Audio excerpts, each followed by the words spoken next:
Hi hello welcome to ధనాస్ kitchen. ఈరోజు video ఏంటి అంటే ఎగ్ రోస్ట్. ఎప్పుడూ చేసుకున్న ఎగ్ కర్రీ కంటే ఇలా స్పెషల్గా ఎగ్ రోస్ట్ చేసుకొని తింటే టేస్ట్ చాలా బాగుంటుంది. సో ఎలా ప్రిపేర్ చేయాలో చూసేద్దాం. ముందుగా మనకి కావాల్సినన్ని గుడ్లను ఉడకపెట్టుకొని దాన్ని పొట్టు తీసేసి ఇక్కడ చూపిస్తున్న విధంగా ఇలా పొడవుగా కట్ చేసుకోవాలి.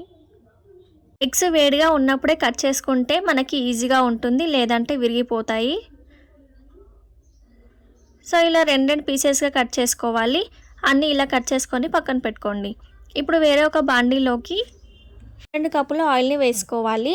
ఆయిల్ వేసుకున్నాక 1 టేబుల్ స్పూన్ పసుపు, 1 టేబుల్ స్పూన్ కారం, అలాగే 1 టేబుల్ స్పూన్ సాల్ట్ వేసుకొని ఇలా ఒకసారి కలుపుకున్న తర్వాత మనం కట్ చేసి పెట్టుకున్న ఎగ్స్ని ఇందులో వేసి ఫ్రై చేసుకోవాలి. ఇలా రివర్స్లో వేసుకొని ఫ్రై చేసుకోవాలి. ఎగ్స్ అన్నీ వేసిన తర్వాత ఒక 2 మినిట్స్ ఫ్రై అవ్వనివ్వండి. 2 మినిట్స్ తర్వాత ఇప్పుడు ఇంకొక సైడ్కి టర్న్ చేసుకోవాలి. ఇక్కడ చూపిస్తున్న విధంగా టర్న్ చేసుకోవాలి. ఇలా టర్న్ చేసుకొని ఇంకొక 2 మినిట్స్ ఉంచండి. 2 మినిట్స్ తర్వాత ఈ స్టేజ్ వచ్చేంత వరకు ఫ్రై చేసుకోవాలి. ఇలా ఫ్రై అయితేనే ఎగ్ అనేది చాలా బాగుంటుంది టేస్ట్. ఇప్పుడు వీటన్నిటిని వేరొక ప్లేట్లోకి తీసుకొని పక్కన పెట్టుకోండి. ఇప్పుడు ఇదే బాండీలోకి మీకు కర్రీ చేయడానికి ఆయిల్ సరిపోతుంది అనిపిస్తే వేయకండి, సరిపోదు అనిపిస్తే ఆయిల్ వేసుకోండి. కట్ చేసి పెట్టుకున్న ఆనియన్స్ని వేసుకోవాలి. ఇలా సన్నగా కట్ చేసుకోవాలి. ఈ ఎగ్ రోస్ట్ అనేది గ్రేవీ మొత్తం ఆనియన్స్తోనే ఉంటుంది కాబట్టి ఆనియన్స్ ఎక్కువగా పడతాయి. అలాగే ఒక 3-4 పచ్చిమిర్చి వేసి ఒక 5 నిమిషాలు వేగనివ్వండి. 5 నిమిషాల తర్వాత కొంచెం కరివేపాకు, అలాగే 1 టేబుల్ స్పూన్ పసుపు, 1 టేబుల్ స్పూన్ అల్లం పేస్ట్ వేసి కలుపుకోవాలి.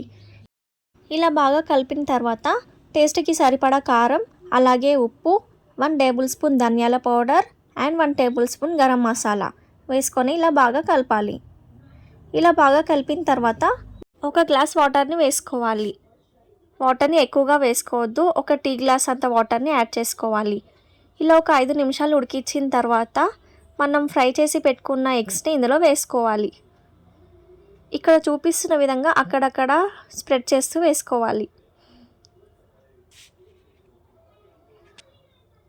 ఇలా వేసుకున్నాక లాస్ట్లో కొంచెం కొత్తిమీర వేసి ఒక 10 నిమిషాలు ఉడికించండి.